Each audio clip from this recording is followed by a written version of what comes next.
ಸ್ನೇಹಿತರೆ, ಆಚಾರ್ಯ ಪ್ರಶಾಂತ್ ಅವರ ವೇದಾಂತ ಪುಸ್ತಕದ ಕೊಟೇಶನ್ ಏನು ಹೇಳುತ್ತೆ ಅಂತಕ್ಕಂಥದ್ದು ನೋಡೋಣ.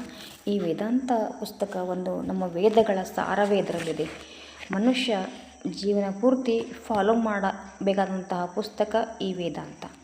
ಏನು ಹೇಳ್ತಾ ಇದ್ದಾರಪ್ಪ ಅಂತಂದರೆ, ಇಲ್ಲಿ ಜಿತ್ನಾ ಜ್ಯಾದಾ ತುಮ್ ಪ್ರಕೃತಿ ಕಿ ವ್ಯವಸ್ಥಾ ಸೆ ಲಿಪ್ತ ರಹೋಗೆ ಉತ್ನಾ ಜ್ಯಾದಾ ಅಪೂರ್ಣ ಇಚ್ಛಾओं के ಶಿಕಾರ ಹೋಗೆ.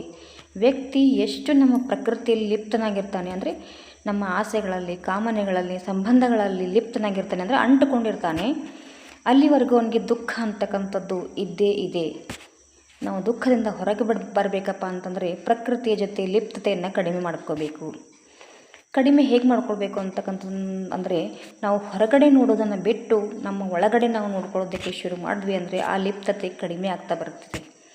ಒಳಗಡೆ ನೋಡ್ಕೊಳ್ತಕ್ಕಂಥದ್ದು ಅಂದರೆ ಏನು ಅಂದರೆ, ಈ ನಾನು ಅಂತ ಇರ್ತದಲ್ಲ ನಮ್ಗೆ ಒಳಗಡೆ ಒಂದು, ಆ ನಾನು ಯಾರು ಅಂತಕ್ಕಂಥದ್ದನ್ನು ನಾವು ನೋಡ್ಕೊಳ್ತಕ್ಕಂಥದ್ದೇ ಈ ವೇದಾಂತ. ಹೇಗೆ ನೋಡ್ಕೊಳ್ಬೇಕು ಅಂತಕ್ಕಂಥದ್ದನ್ನು ಕಲಿಸುತ್ತೆ ಈ ವೇದಾಂತ. ಮುಕ್ತಿಯನ್ನು ಕೊಡುತ್ತೆ ಈ ವೇದಾಂತ. ಆಸೆ ಕಾಮನೆಗಳನ್ನು ನೋಡ್ಕೊಳ್ತಕ್ಕಂಥದ್ದೇ, ನಮಗೆ ಆಸೆ ಕಾಮನೆಗಳು ಎಲ್ಲಿಂದ ಬರ್ತಾ ಇದ್ದಾವೆ ಅಂತಕ್ಕಂಥದ್ದನ್ನು ನೋಡ್ಕೊಳ್ತಕ್ಕಂಥದ್ದೇ ಈ ವೇದಾಂತದ ಸಾರ. ಎಲ್ಲಿವರೆಗೂ ನೀವು ಇದನ್ನು ನೋಡ್ಕೊಳ್ಳೋದಿಲ್ವೋ ಅಲ್ಲಿವರೆಗೂ ನೀವು ದುಃಖಕ್ಕೆ ಶಿಕಾರ ಆಗಿಬಿಡ್ತೀರಿ. ದುಃಖಕ್ಕೆ ಕಾರಣವಾಗಿಬಿಡುತ್ತೆ ನಿಮ್ಮ ಮನಸ್ಸೇ.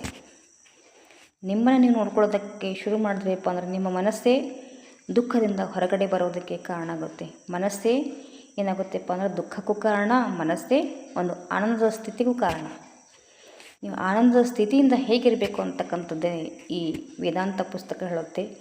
ವೇದಾಂತ ಪುಸ್ತಕ ದಯವಿಟ್ಟು ಎಲ್ಲರೂ ಓದಿ ನಿಮ್ಮನ್ನು ನೀವು ದುಃಖದಿಂದ ಹೊರಗಡೆ ತರೋದಕ್ಕೆ ಪ್ರಯತ್ನ ಮಾಡಿ.